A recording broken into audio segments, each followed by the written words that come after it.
He didn't talk too much. He watched, listened, and when she spoke, he didn't jump to respond. He let the silence hang, let her words linger in the air like incense. And then, without warning, he said, "You talk like you're waiting for someone to stop you." That was it. One sentence. But it landed like a lightning strike. Her eyes widened, not because she was offended, but because in that moment someone saw her. Not the image, not the armor, her. And in that silence, something ancient awakened. She didn't move away. She leaned in. Her voice softened. Her body followed before her mind could stop it. That's the beginning of the fantasy. That's the key to what she really wants but will never say out loud. Now, let me ask you something. When was the last time a woman melted into you without you having to do anything? When was the last time your energy alone made her question everything she thought she controlled? Because that's what happens when you trigger this fantasy. It's not about touching her skin. It's about touching something under it, her core, her feminine, that part of her that's been holding it all together and wants nothing more than to let go.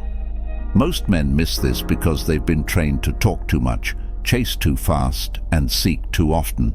But you?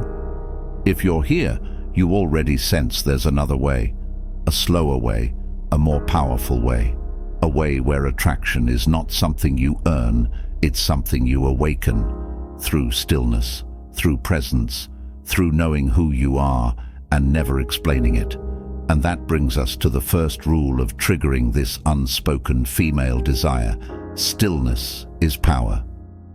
If you fidget, scroll, adjust, or nervously chatter, she feels that, and she mirrors it. But if you're grounded, if your body moves with purpose and your eyes don't chase hers, she chases you. Not because you asked her to, but because you became the mountain, and feminine energy always flows toward the mountain. But this is just the beginning, because the deeper you go, the more dangerous it becomes. You're not just learning to attract women, you're learning how to undo them, how to strip away the layers they didn't even know they were wearing. You're not just learning how to be attractive, you're learning how to become unforgettable. But here's the catch. Not every man can handle what comes next, because once she feels it, once she tastes it, she'll never stop wanting it. And you'll be faced with a choice. Will you lead with intention, or will you get lost in the very desire you triggered?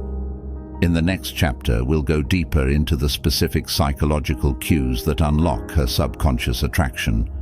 You'll learn the exact body language, the calibrated silence, and the 3 emotional phrases that bypass her mind and go straight to her nervous system. And we'll reveal the most dangerous compliment you can give a woman, the one that doesn't flatter her ego, but disarms her mask. You'll see why the men who speak less often say the most powerful words, and why the right sentence spoken at the right moment can collapse years of emotional resistance in a single breath. But for now, let this truth sink in. She doesn't want your words. She wants your energy. She doesn't want your compliments. She wants your certainty. And once you understand that, you won't have to ask for her attention ever again. Stay tuned. And so the moment she feels it, feels you. Before you ever say a word, before you even touch her hand or tilt your head in her direction, her body reacts first, not her mind. And that is where most men fail, because they keep trying to talk their way into desire, not knowing that by the time she hears your voice, she's already made a decision based on your energy, your stillness, your grounded presence in a world of men who vibrate like leaves in the wind, who gesture too much, smile too wide, explain too fast, and don't realize that her attraction isn't a switch you turn on. It's a fire you breathe into slowly, with pauses and silence and tension that you don't try to resolve, because the real art of attraction lives in unfinished moments, and the more undone a moment feels, the more she leans into it, because the feminine does not crave finality.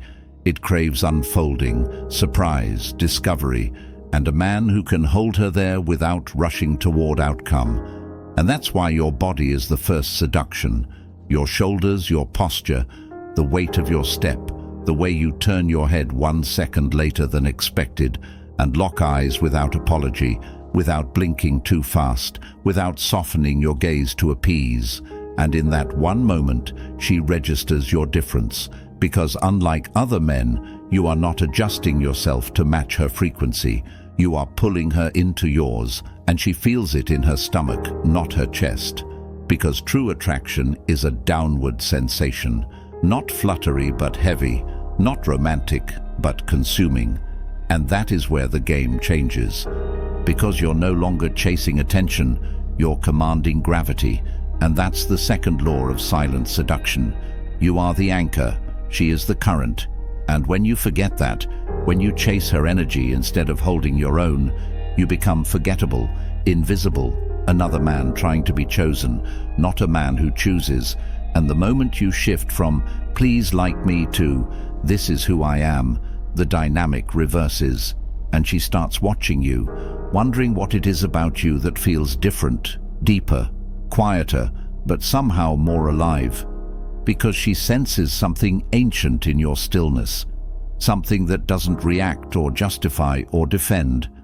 And suddenly she finds herself adjusting her hair without thinking, mirroring your posture without noticing, softening her voice mid-sentence and not knowing why, because you've just activated one of the oldest biological triggers in her system, the polarity between certainty and surrender, between masculine presence and feminine chaos, between the mountain and the storm. And the more she feels this polarity, the more she starts to dissolve, not all at once, but in slow, invisible increments. And that's the third unspoken principle of deep female attraction. The man who can make her feel without saying anything will always be more powerful than the man who talks endlessly, trying to impress her. And so you begin to realize that seduction isn't something you do, it's something you remove. You remove the filler words, the nervous laughter, the desperate gestures, and what you're left with is you, standing there, fully in your body, breathing slowly. And when she speaks to you, you don't fill the space immediately. You let her words echo. You give them weight by not rushing to reply. And that space you create becomes the mirror through which she sees herself, because most women live in a world where they're never truly seen, only reacted to, only managed, only chased or praised or dismissed or negotiated with. And so when a man doesn't flinch, doesn't fawn, doesn't flex, when he just is, she is caught off guard.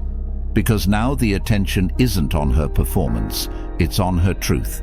And that truth starts to unravel as she stands before a man who doesn't try to pull it out of her, but simply holds space for it to emerge.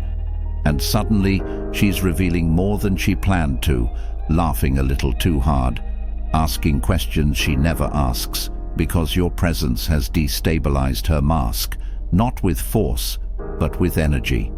And this is where it gets dangerous. Because if you don't understand the responsibility of that kind of impact, you'll misuse it.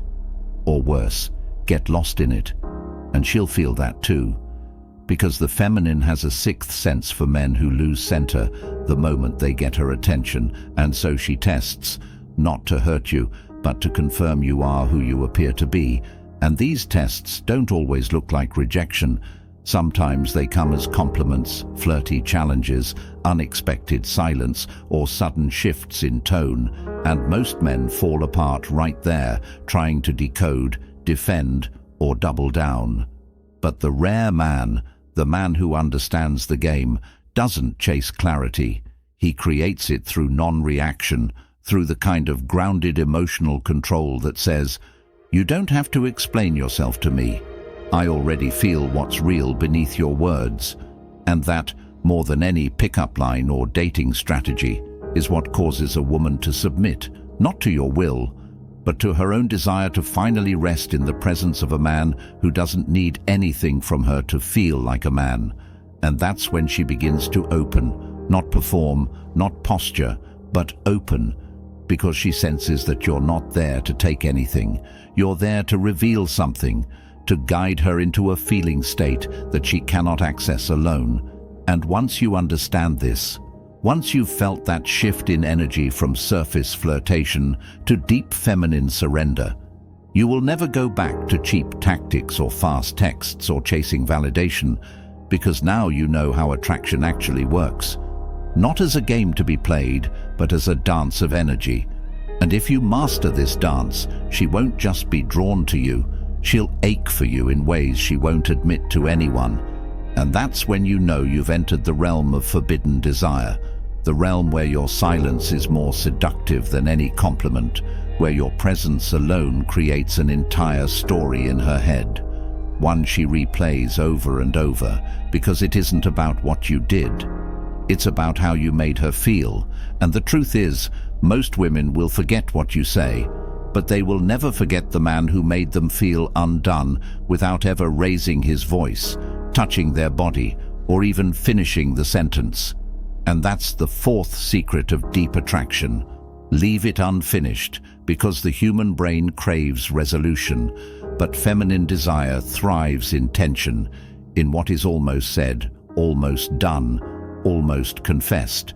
And the more you learn to live in that space, the space of almost, the more irresistible you become.